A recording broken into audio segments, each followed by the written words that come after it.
നമ്മുടെ ചാരുമൂടിലും കല്യാണ ബിരിയാണി വന്നു എന്ന് അറിഞ്ഞപ്പോഴേ നമ്മൾ ഒന്നും നോക്കിയില്ല, നേരെ വിട്ടു ചാരുമൂടിലേക്ക്. സമയം ഒരു ഉച്ചരയൊക്കെ ആയപ്പോഴത്തേക്ക് നമുക്ക് കല്യാണ ബിരിയാണി കഴിക്കാനായിട്ട് അതിയായ മോഹം ഉണ്ടായി. പിന്നെ എല്ലാവരും ഉദാരമായി സംഭാവനകൾ നൽകി നമ്മൾ കല്യാണ ബിരിയാണി കഴിക്കാനായിട്ട് പോയി. അവിടെ ഇരുന്ന് കഴിക്കുന്നത് പ്രാക്ടിക്കലി പോസിബിൾ അല്ലാത്തത് കൊണ്ട് തന്നെ നമ്മൾ പാഴ്സൽ വാങ്ങിച്ചിട്ടാണ് വീട്ടിലേക്ക് വന്നത്.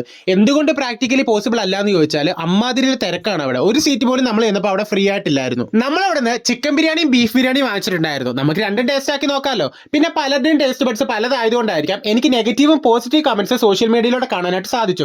പക്ഷേ സംഭവം എനിക്ക് വല്ലാണ്ട് അങ്ങ് ഇഷ്ടമായി. പിന്നെ ക്വാണ്ടിറ്റിയുടെ കാര്യം പറയുകയാണെങ്കിൽ രണ്ടുപേർക്ക് കഴിക്കാമെന്നൊന്നും ഞാൻ പറയത്തില്ല. ഒരു മനുഷ്യന് സാമാന്യമായി വയറ് നിറയാവുന്നതിലധികം തന്നെ ഉണ്ടായിരുന്നു. നമ്മൾ ആദ്യം ട്രൈ ചെയ്തത് ബീഫ് ബിരിയാണി ആയിരുന്നു. ചിക്കൻ ബിരിയാണിയുടെ വീഡിയോ എൻ്റെ കയ്യിൽ നിന്ന് ഡിലീറ്റ് ആയിപ്പോയി. ബീഫൊക്കെ നല്ല ചൊകാന്നിരിക്കുമായിരുന്നു. ആ ഒരു കഷ്ണം ബീഫും സാലഡും അച്ചാറെല്ലാം കൂടെ കൂട്ടിക്കുഴച്ച് തിന്നുമ്പോൾ കിട്ടുന്ന ഒരു സുഖം. അപ്പൊ നമ്മുടെ ഈ സ്പോട്ട് വരുന്നത് ചാരുമൂട് ചെങ്ങന്നൂർ മാങ്കാങ്കുഴിയൊക്കെ തിരിയുന്നതിന്റെ തൊട്ട് റൈറ്റ് സൈഡിലായിട്ടാണ്. ചാരുമൂട് ബസ് സ്റ്റോപ്പിലൊക്കെ ഇരുന്ന് കണ്ടെങ്കിലും നിർവൃതി കാണാനായിട്ട് സാധിക്കും.